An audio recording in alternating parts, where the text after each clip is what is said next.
Indo British advanced pain clinic నొప్పి మాయం surgery దూరం ఫర్ అపాయింట్మెంట్స్ 9155515563.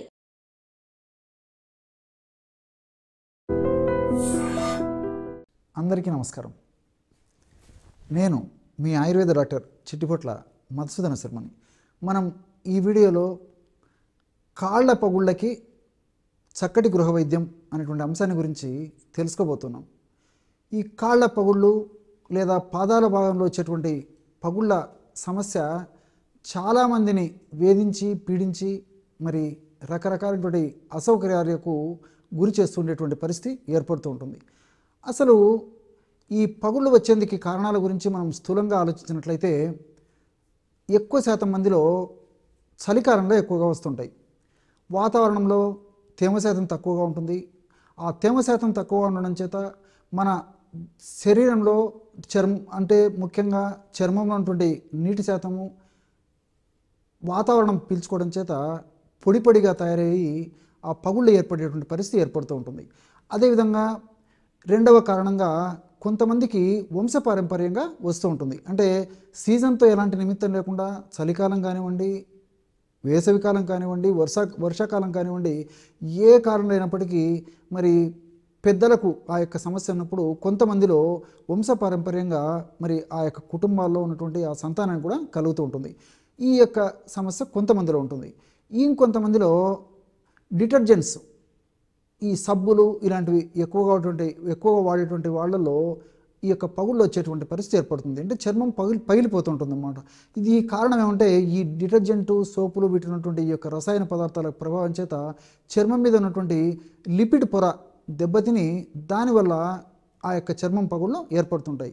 అదేవిధంగా మాతృమూర్తుల్లో మహిళల్లో బహిష్టు ఆగిపోయేటువంటి సమయంలోనూ బహిష్టు ఆగిపోయిన తర్వాత వాళ్ళలో ఈస్ట్రోజన్ అనేటువంటి హార్మోన్ తగ్గిపోవడం చేత ఈస్ట్రోజన్ హార్మోన్ తగ్గిపోవడం వల్ల ఈ యొక్క డ్రైనెస్ అంటే ఎండిపోవడం అంటే డ్రైగా కావడం జరుగుతుంటుంది అనమాట. అంటే పగుళ్ళు ఏర్పడేటువంటి పరిస్థితి ఏర్పడుతూ ఉంటుంది.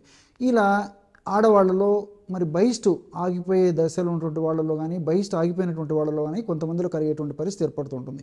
అదేవిధంగా పోషకాహార లోపం చేత కొంతమందిలో కలిగేటువంటి పరిస్థితి ఏర్పడుతూ ఉంటుంది. ఏది ఏమైనప్పటికీ మరి నేను ఇప్పుడు చెప్పుకోబోయేటువంటి ఔషధాన్ని వాడుకోవడం వల్ల చాలా అద్భుతమైనటువంటి ఫలితాలు కలుగుతాయి. ఈ యొక్క పదార్థం తయారీకి కావాల్సినటువంటి పదార్థాలు 3. మొట్టమొదటిది కర్పూరం. బాగా నిదానంగా రాసుకోండి. కర్పూరం అంటే మన ఇళ్లలో ఉన్నటువంటి కర్పూరం వాడితే సరిపోతుంది. అంటే హారతి కర్పూరం కానీ ఉంట కర్పూరం కానీ వాడుకుంటే సరిపోతుంది. కర్పూరం పొడి ఒక 25 గ్రాములు తీసుకోండి. అదేవిధంగా పసుపు కొమ్మలు దంచి తయారు చేసుకునేటువంటి చూర్ణాన్ని ఒక 25 గ్రాములు తీసుకోండి. తులసాకులు ఎండించి చేసినటువంటి చూర్ణము ఒక 25 గ్రాములు తీసుకోండి. ఈ తులసాకుల చూర్ణము మనకు మార్కెట్లో కూడా దొరుకుతుంది.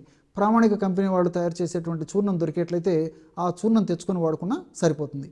ఈ 3 పదార్థాలు ఒక్కొక్కటి 25 గ్రాములు. అంటే ఈ యొక్క కర్పూరం చూర్ణం లాగా చేసేసి అంటే చేత్తో నలిపితే పొడి పొడి అయిపోతుంది అనమాట. కొంచెం నూరితే సరిపోతుంది. మరి గట్టిగా నూరితే ముద్దలాగా అయిపోతుంది కాబట్టి పైన జస్ట్ అట్లా నలిచేస్తే సరిపోతుంది అనమాట. సో కర్పూరం 25 గ్రాములు, పసుపు పొడి 25 గ్రాములు, తులసాకు పొడి 25 గ్రాములు. ఈ 3 పదార్థాలు అన్నిటిని బాగా కలిపేసి ఒక గాజు సీసాలో నిల్వ ఉంచుకోవాలన్నమాట. దీన్ని మనం రోజు ఒక్కసారి వాడుకోవాలి. ఎలా వాడుకోవాలంటే వాడుకునేటువంటి విధానం చెప్తాను చూడండి.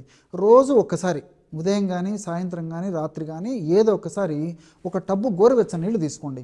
ఒక టబ్బు గోరువెచ్చని నీళ్ళలో 2 లేదా 3 టీ స్పూన్లు సాల్ట్ అంటే ఉప్పు వేసేసి ఆ నీళ్ళలో కరిగించేసేయండి. ఆ ఉప్పు కరిగిపోయిన తర్వాత ఆ విధంగా ఉన్నటువంటి గోరువెచ్చని నీళ్ళలో ఈ యొక్క పాదాలు ఒక 10 లేదా 15 నిమిషాల సేపు అలాగే ఉంచేసేసి తర్వాత బ్రష్తో ఆ భాగాన్ని శుభ్రం చేసేసి తర్వాత పాదాలని ఆ నీటిలోంచి తీసేసి శుభ్రంగా పొడిబట్టతో తుడిచేసి ఆరిపోయిన తర్వాత ఈ యొక్క ఔషధాన్ని వాడుకోవాలి. ఎలా వాడుకోవాలంటే ఈ 3 పదార్థాలు కలిపి మనం ఔషధం తయారు చేసుకున్నాం కదా, ఈ యొక్క ఔషధం తగినంత అంటే ఈ యొక్క చూర్ణాన్ని తగినంత తీసుకొని తగినంత కలబంద గుజ్జు. కలబంద మీకు తెలుసు కదా, మరి గ్రామాలు పట్టణాలు నగరాలతో నిమిత్తం లేకుండా ప్రతి చోట కూడా దొరికేటువంటి అద్భుతమైనటువంటి ఔషధ మొక్క ఈ యొక్క కలబంద.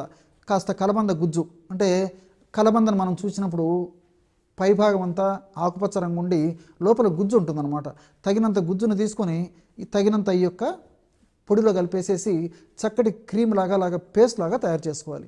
ఆ యొక్క పేస్ట్ని ఈ యొక్క కాలుని ఈ విధంగా శుభ్రంగా చేసుకున్న తర్వాత, పాదాలను శుభ్రంగా చేసుకున్న తర్వాత ఈ పగుళ్ళ భాగంలో అప్లై చేసేయాలి. ఇంతే.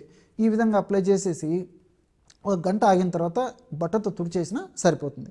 ఈ విధంగా చేయడం వల్ల చాలా త్వరగా, శీఘ్రంగా, సమర్థవంతంగా ఈ యొక్క ఔషధాల్లో ఉన్నటువంటి ఔషధ గుణాలు పనిచేసి ఆ యొక్క కాళ్ళ పగుళ్ళు లేదా పాదాల పగుళ్ళు తగ్గేందుకు దోహదపడతాయి. మనం ఆధునికంగా ఆలోచించినప్పటికీ తులసిలో ఉన్నటువంటి యూజినాలు, రోజ్వేనిక్ యాసిడ్, ఎపిజినిన్ ఇలాంటి అనేక రకాలైన రసాయన పదార్థాలు కూడా ప్రత్యక్షంగా పరోక్షంగా ఈ యొక్క సమస్య తగ్గేందుకు ఉపయోగపడతాయి.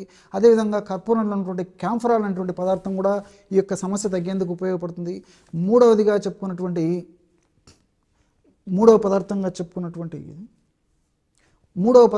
చెప్పుకున్నటువంటి ఈ పసుపు, ఈ యొక్క పసుపు కూడా, పసుపులో ఉన్నటువంటి కుర్కుమిన్ అనేటువంటి రసాయన పదార్థం కూడా ఈ యొక్క నొప్పి తగ్గేందుకు, అదేవిధంగా ఆ యొక్క భాగంలో త్వరగా హీల్ అయ్యేందుకు, ఆ పాదాల పగుళ్ళు తగ్గేందుకు చక్కగా ఉపయోగపడుతుంది. కారణం కర్కుమిన్ అనేటువంటి రసాయన పదార్థం ఆ పాదాల భాగంలో ఎక్కడైతే ఈ యొక్క చీలికలు, పగుళ్ళు వచ్చాయో ఆ భాగంలో కూడా చక్కటి రక్త ప్రసరణ కలుగజేసి, చక్కటి పోషకాంశాలను కలుగజేసి ఆ భాగం త్వరగా స్వస్థతనందుకు ఉపయోగపడతాయి.